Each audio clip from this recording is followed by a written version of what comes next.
wabarakatuh. Perkenalkan, nama saya Angelis Maeka Putri dengan NIM 18075095. Pada kesempatan kali ini, saya akan membuat video tentang praktek mengajar tentang materi Sweetbread. Nah, video ini saya buat untuk memenuhi tugas mata kuliah strategi pembelajaran. Selamat menonton. Assalamualaikum warahmatullahi wabarakatuh. Selamat pagi anak-anak ibu semuanya. Bagaimana kabarnya? Apakah sehat? Nah, pagi ini sebelum belajar ibu pengen ngambil absen dulu. Tunggu sebentar ya. Nah, nanti yang namanya ibu sebutkan tolong diangkat ya tangannya. Dinda, Julieta, hadir? Risyana Berlianti hadir? Muhammad Rozak Fatlan, bagaimana hadir? Nah, hadir Bu. Yeah. Muhammad Haikal hadir. Nah, baiklah, berarti semuanya hadir ya anak-anak. Nah, sebelum memulai pelajaran, alangkah baiknya kita sebelumnya membaca doa dulu ya. Siapa yang ingin memimpin? Silahkan. Ya, silakan, boleh Fatlan. berdoa mulai. Berdoa mulai.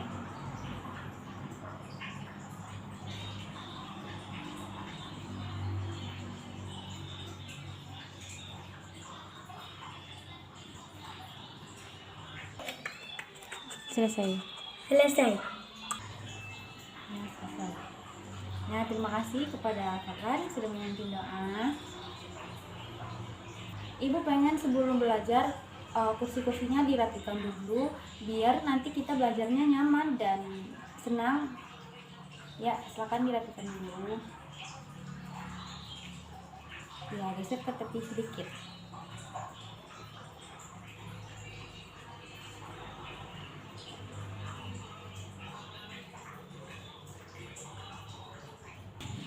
Nah, udah pada siap kan buat belajar hari ini? Baiklah. Ibu mau tanya nih. Kan kemarin udah ibu jelaskan kita bakal masuk tentang apa, bakal masuk materi apa hari ini. Coba, ibu mau tanya, siapa yang masih ingat materi apa yang bakal kita bahas hari ini? Nah, bagaimana Fatlan? Iya, pintar, benar sekali. Kita bakal membahas tentang Sweetbread hari ini. Nah, sebelumnya ibu mau tanya, ada yang tahu nggak sih apa sih itu Sweetbread? Coba kasih ibu pendapat. Ya, silakan. Bagus. Ada pendapat yang lain? Oke, boleh. Roti manis. Ada lagi?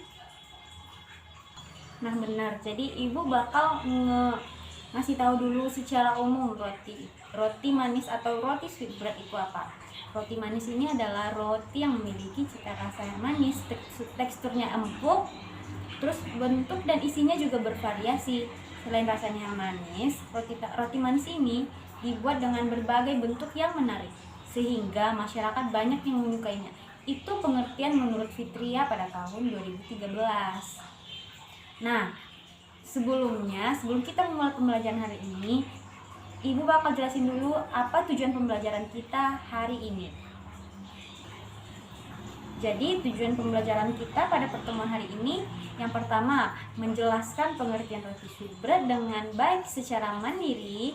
Yang kedua, menjelaskan macam-macam dari bentuk roti Sweetbread dengan baik dan mandiri. Terus yang ketiga, menjelaskan alat yang digunakan dalam pembuatan roti Sweetbread dengan baik dan juga mandiri. Serta yang terakhir, menjelaskan bahan yang digunakan dalam pembuatan roti Sweetbread. Nah, anak-anak sudah ada yang pernah makan roti Sweetbread belum nih? Tentu saja semuanya sudah kan, karena nggak mungkin nggak ada yang nggak makan roti Sweetbread. Ibu harap setelah ibu membacakan tujuan pembelajaran kita hari ini, kalian bisa lebih semangat lagi untuk belajar. Karena ibu saja semangat, apalagi kalian. Nah, kita langsung saja ya masuk ke materinya. Nah, di sini bisa kalian lihat, yang pertama itu Ibu mau menjelaskan dulu apa pengertian dari roti. Siapa yang tahu apa itu roti? Ya, roti makanan yang terbuat dari tepung terigu yang difermentasi. Apalagi?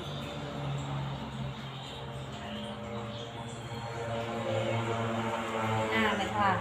Kalau begitu, Ibu jelaskan. Bisa terlihat jelas kan? Roti adalah produk makanan yang terbuat dari fermentasi tepung terigu dengan ragi atau bahan pengembang lain. Kemudian dipanggang. Nah, itu pendapat menurut Kak Setio dalam jurnal Wahyu tahun 2016. Pada awalnya, roti ini dibuat dari bahan yang sederhana dengan cara pembuatan yang sederhana pula. Roti ini dibuat dari gandum yang digiling menjadi tepung terigu murni dan dicampur dengan air. Kemudian dibakar di atas batu panas atau oven. Kemudian teknologi terus berkembang. Perkembangan teknologi ini menghasilkan roti yang lebih bervariasi lagi dari segi ukuran, penampilan, bentuk, tekstur, rasa, maupun isiannya. Hal itu dipengaruhi oleh perkembangan pengetahuan tentang pembuatan roti. Baik itu meliputi aspek bahan bakunya, proses pencampurannya, dan juga metode pengembangan adonannya. Nah, berdasarkan karakteristiknya, roti ini dikelompokkan menjadi 2 macam loh. Ada yang tahu rotinya dibagi menjadi apa? Iya, benar. Roti tawar dan juga roti manis sesuai dengan materi kita hari ini. Nah, roti tawar ini merupakan roti yang terbuat dari adonan tanpa menggunakan telur dengan sedikit gula atau bahkan tidak ada sama sekali, sehingga rasanya menjadi tawar. Itu pengertian menurut Lili pada tahun 2004. Nah, sedangkan roti manis merupakan salah satu produk perotian yang biasanya diolah dari tepung terigu berprotein tinggi. Roti manis ini adalah roti yang memiliki cita rasa manis seperti yang Ibu bilang tadi, yang teksturnya empuk, bentuk dan isinya juga bervariasi. Selain mempunyai rasa yang manis, roti manis ini dibuat dari berbagai bentuk yang menarik, sehingga masyarakat banyak menggemarinya. Itu menurut Fitria pada tahun 2013. Nah, materi selanjutnya bisa dilihat ada macam-macam bentuk roti dan sweetbread. Anak-anak ada yang tahu apa saja macam-macam bentuk roti dan sweetbread? Nah, ada beberapa bentuk dari roti sweetbread yang bisa kita buat. Ini merupakan beberapa contoh yang telah Ibu temui. Kalian bisa mencari tambahannya di internet maupun di buku. Yang pertama ini ada bentuk kepompong.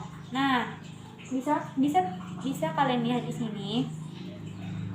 Pertama itu kita bulatkan dulu kan, terus nanti dipipihkan, terus nanti isiannya itu tergantung selera kita, bisa coklat atau abon atau daging cincang, terserah, itu sesuai selera masing-masing.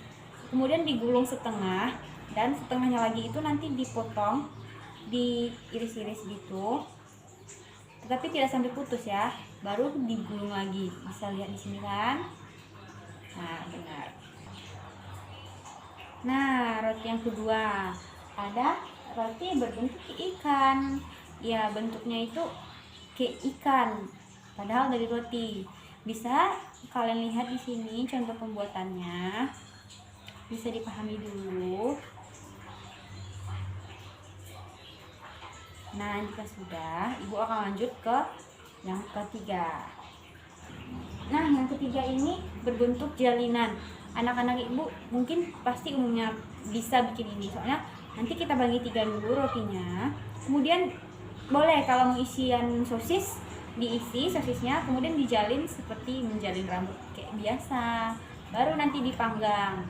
Nah, kemudian yang keempat bisa dilihat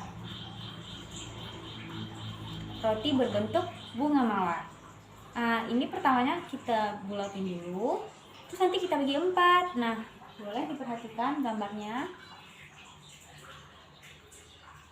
Nah,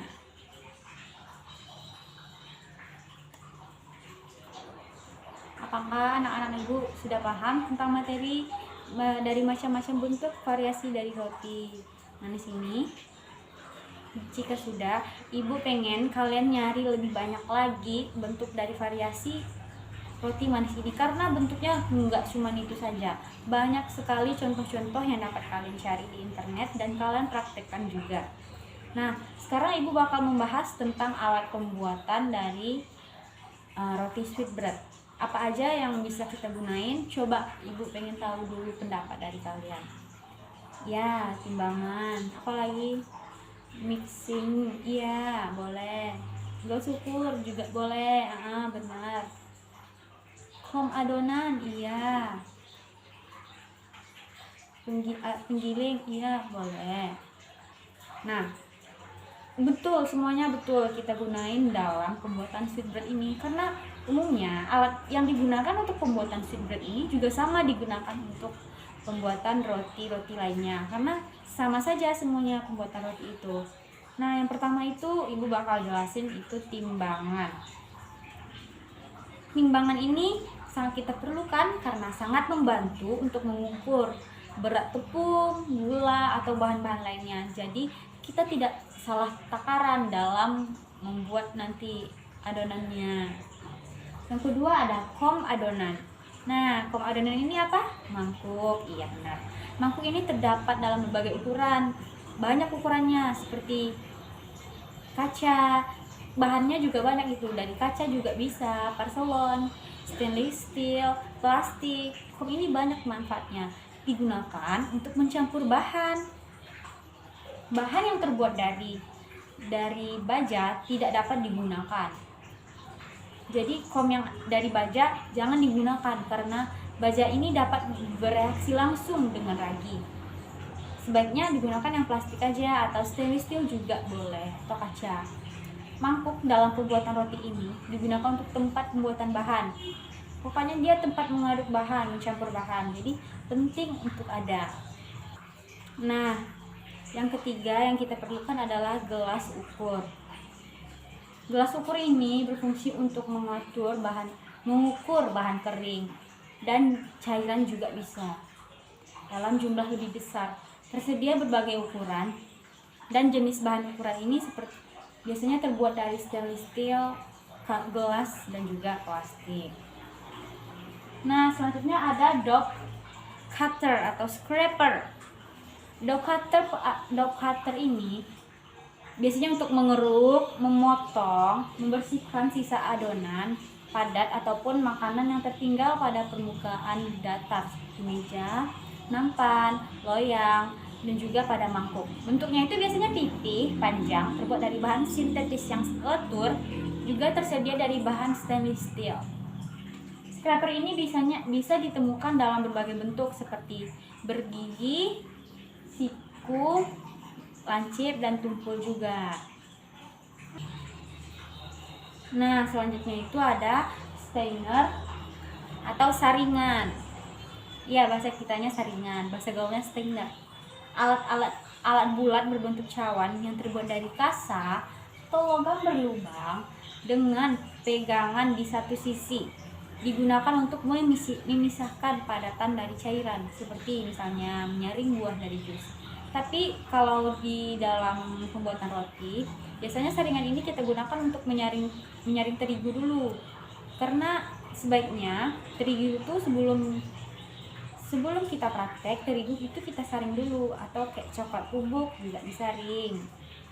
Selanjutnya, bisa dilihat yang keenam ada pastry brushes. Pastry brushes ini adalah alat untuk memoles cairan atau telur pada permukaan roti atau adonan kue. Pangkainya panjang, terbuat dari kayu. Setelah pemakaian, sebaiknya dicuci ya. Jangan sampai kalian nggak mencuci, karena ini nanti ada bakteri yang tersisa di brushes kalian ini. Nah, selanjutnya ada loyang datar. Loyang datar ini digunakan sebagai tempat membakar roti di dalam oven. Loyang ini bentuknya panjang, persegi. Selanjutnya ada mixer dough, juga disebut dengan mixer planet. Mixer ini adalah mixer yang paling umum digunakan dalam baking serta dalam memasak. Istilahnya planetary atau adalah tentang alat pengaduk. Bisa kalian lihat gambarnya di sini. Nah, selanjutnya itu ada proofer. Proofer ini adalah kotak khusus, tempat di mana kita itu mempertahankan suhu dan kelembapan dari adonan kita. Selanjutnya apa? Oven. Ini paling penting, kalau nggak ada oven nggak bisa bikin roti, ya kan? Nah, oven ini pasti ada dalam setiap pembuatan roti, karena oven adalah inti dari pembuatan roti. Nah, oven ini digunakan untuk membakar atau memanggang. Oven ini banyak jenisnya. Ada oven listrik, oven tangkring. Biasanya kalau kalian setelah memakai oven itu sebaiknya ovennya dibersihkan ya, karena takutnya itu nanti ada sisa-sisa kotoran atau sisa-sisa dari pembakaran sehingga membuat oven itu cepat berkarat. Biasanya siapa yang nggak punya oven di rumah? Pasti umumnya punya oven kan di rumah. Iya, pasti.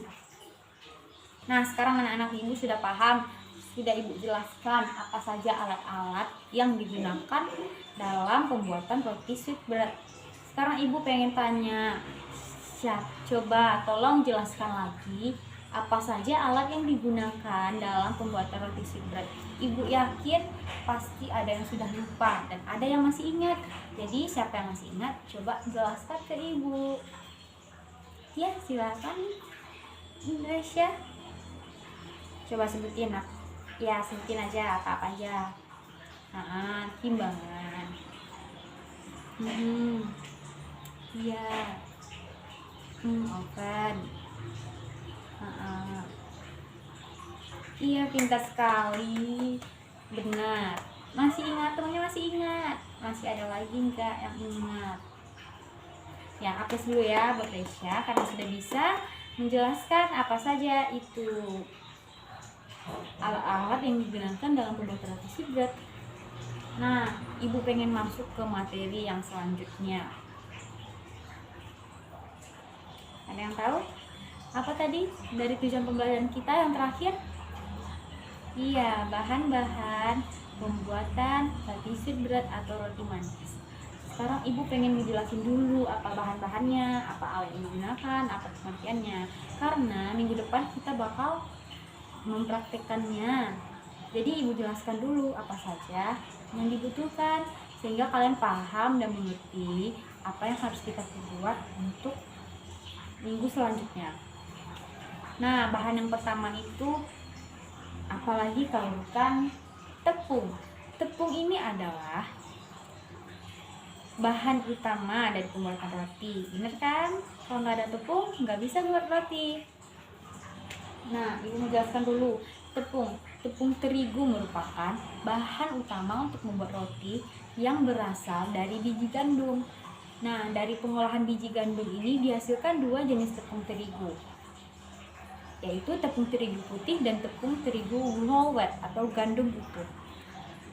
Menurut di sini bisa kalian lihat ada beberapa jenis tepung menurut Leng. Yang pertama ada tepung terigu putih. Ya, untuk selanjutnya tepung terigu ini kita sebut tepung terigu biasa karena dihasilkan dari endosperm biji gandum. Yang kedua ada tepung whole wheat atau gandum utuh. Tepung whole wheat ini dihasilkan dari biji gandum utuh yang mengandung semua substansi berwarna kecoklatan dan teksturnya agak kasar. Whole wheat ini memiliki umur simpan yang terbatas karena kandungan lemak garam dalam tepungnya ini mempercepat tengi atau basi. Nah, tepung terigu ini digunakan untuk membuat roti manis. Tepung terigu yang digunakan dalam membuat roti manis adalah tepung terigu berprotein tinggi. Bisa jadi cakra kembar, kereta kencana, cakra kembar emas, tali emas, banyak merek tepung terigu yang memiliki protein tinggi. Nah, protein yang tinggi ini akan banyak juga mengandung gluten. Gluten adalah protein tepung gandum yang jika ditambahkan air tidak larut dalam air 36 atau larut dalam garam. Selain itu, jika tercampur dengan air, gluten akan menggumpal dan membuat adonan menjadi kenyal dan elastis. Jadi semakin banyak gluten yang terdapat dalam tepung itu, maka akan semakin kenyal juga adonan yang kita buat. Nah, yang kedua itu ragi. Ragi ini berfungsi sebagai pengembang adonan yang menghasilkan gas CO2 dan memperlunak gluten dengan asam yang dihasilkan serta memberi rasa dan aroma pada roti. Nah, dalam pembuatan roti ini, fermentasi ini paling penting, soalnya kalau nggak ada fermentasi maka tidak ada pengembangan roti, tidak akan terhasil roti. Nah, ibu bakal jelaskan beberapa jenis ragi menurut Putri pada tahun 2017. Nah, yang pertama itu ada fresh yeast atau ragi basah, atau dalam bahasa Inggrisnya disebut compressed yeast. Keunggulan fresh yeast ini dia lebih toleran terhadap air, lebih mudah larut terutama dalam proses pengadukan singkat, serta memiliki aroma khas yang tidak bisa didapatkan pada ragi jenis lain. Yang kedua ada instant yeast atau ragi kering instan. Ragi instan ini merupakan jenis ragi yang paling sering digunakan karena aplikasinya lebih praktis. Ini yang paling sering digunakan dan lebih banyak dijual di pasar-pasaran. Yang ketiga itu ada active dry yeast atau ragi koral. Ragi dalam jenis ini harus diaktifkan dulu dengan cara dilarutkan dengan air sebelum ditambahkan ke dalam adonan roti. Jadi kalau kita bikin adonan roti menggunakan ragi koral ini, sebelum diaplikasikan ke adonan, raginya ini harus kita aktifkan dulu dengan cara mencampurkan ke dalam air. Kemudian yang ketiga ada bread improver. Bread improver ini adalah bahan yang dapat membantu meningkatkan kualitas roti dan ditambahkan ke dalam adonan. Bread improver ini membantu baker dalam memproduksi roti dengan kualitas yang baik. Selain itu, bread improver ini mampu mengembangkan adonan dengan cepat dan mengurangi waktu yang fermentasi yang lama. Nah, bahan selanjutnya itu ada gula. Fungsi gula dalam pembuatan roti adalah sebagai makanan hias dalam proses fermentasi adonan, sehingga dapat dikatakan bahwa berhasil atau tidaknya fermentasi itu karena adanya gula. Gula yang tersisa di dalam roti memberikan warna kecoklatan pada kulit roti dan memberikan rasa manis pada roti, sehingga nanti rasanya bakalan lebih lezat tentunya. Bahan selanjutnya ada lemak. Lemak apa? Bukan lemak tubuh, tapi mengenal lemak dalam lemak ini ada beberapa jenisnya. Penggunaan lemak dalam jumlah tertentu dalam pembuatan roti dapat menghasilkan tekstur daging roti yang lembut.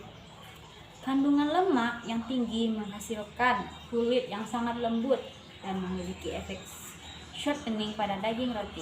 Ada 2 jenis lemak yang dapat digunakan dalam pembuatan sweetbread ini. Ada yang tahu apa? Yang pertama itu mentega atau butter, dan juga margarin, merupakan mentega sintetis yang terbuat dari lemak nabati. Bahan selanjutnya itu adalah telur. Telur ini merupakan bahan yang penting dalam pembuatan roti ya anak-anak. Telur ini berfungsi sebagai penambah kekuatan adonan dan memberi warna dan perisa roti. Putih telur dan kuning telur ini sering digunakan sebagai emulsifer. Hal ini karena adanya lecithin dalam kuning telur. Emulsifer dalam kuning telur dapat mempertahankan kelembapan adonan. Selanjutnya, bahan yang kita perlukan adalah susu. Di dalam adonan roti, susu berfungsi sebagai cairan yang mengandung air dan lemak, juga memberikan rasa cita yang gurih dan membuat tekstur roti lebih lembut. Jadi kalau kita bikin roti pakai susu ini, tambahan susu, Jadi adonan dan tekstur roti kita itu nantinya bakalan jadi lebih lembut. Selanjutnya itu ada garam dan garam. Peran garam di dalam adonan ini adalah menstabilkan gluten dan memungkinkan toleransi yang lebih baik pada proses fermentasi. Bahan terakhir itu adalah air. Kita juga perlu air dalam pembuatan roti sweetbread ya, karena air ini merupakan bahan yang paling murah digunakan dalam pembuatan roti. Air ini sangat penting dalam pembuatan roti, terutama dalam pembentukan gluten, karena air yang digunakan itu adalah air yang pH-nya normal, air tawar ya, air yang biasa kita minum. Nah, Ibu sudah menjelaskan materi, sudah menjelaskan pengertian, sudah menjelaskan alat yang digunakan, sudah menjelaskan bahan yang digunakan dalam pembuatan roti sweetbread. Jadi sekarang Ibu pengen bertanya, apa kesimpulan dari materi yang Ibu jelaskan tadi? Boleh, siapa yang pengen memberikan pendapatnya boleh, pengen menjelaskan pengertian saja, atau menjelaskan alat saja, atau menjelaskan bahan saja, boleh. Atau semuanya dia juga pengen menjelaskan sekalian, boleh. Boleh acungkan tangannya dan silakan menjawab. Ya, terima kasih karena sudah dijelaskan. Jawaban kamu betul sekali, tangan. Nah, sekian materi dari Ibu. Nah, karena materi kita sudah berakhir, Ibu akan memberikan tugas kepada kalian. Nanti tolong dicatat, ketua tolong dicatat apa saja tugasnya dan akan dikumpulkan minggu depan. Baiklah. Jadi untuk pelajaran minggu depan kita bakal mempraktekkan tentang materi ini. Jadi kalian siapkan, kalian belajar dan pelajari lagi lebih dalam apa saja jenis-jenis roti yang bisa kita buat dalam roti sweetbread ini. Terima kasih sudah mengikuti pelajaran Ibu dari awal sampai akhir, yang sudah menyimak, yang sudah menjawab pertanyaan. Terima kasih. Ibu pamit. Ibu akhiri dengan Assalamualaikum warahmatullahi wabarakatuh.